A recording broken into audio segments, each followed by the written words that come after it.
Երբ որ ասում են ոնց կարող ենք բանակցել, ասում եմ նախ առաջինը չպիտի լինի էմոցիա, չպիտի լինի բարկություն։ Մենք էմոցիան սխալ տեղ ենք օգտագործում։ Էմոցիան շատ լավ բան է, հրաշք բան է։ Ինքը մեզ օգնում է ուրախանալ, երգել, ապարել,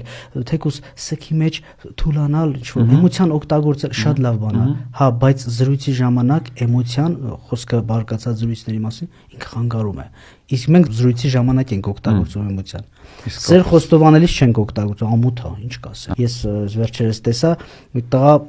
աղջկա է սպասում բնականաբար, ծաղիկը ձեռքը վատ ազգում է ծաղիկը, չգիտի ուր պահի, ուր թաքցնի, ուզում էի մոտենայի, ասեի ինգեր ուրախացի, որ ինչ-որ մեկը կա քո կյանքում, ում այդ ծաղիկը պիտի նվիրես, ասենց գրկած պահի նորմալ, ինչ ես վատ ազգում։ Ռուբեն, ինչի մենք մեր բացասական էմոցիաները արտահայտելիս վատ չենք զգում, չկամաչում, դրական էմոցիաները արտահայտելիս ամաչում ենք։ Դե հա, որովհետև կարծում եմ մենք տեսել ենք դա։ Տեսել ենք, որ բացասականը կարելի է հանգիստ արտահայտվել, եթե մեր պապերն էին այդպես, մենք էլ ենք այդպես։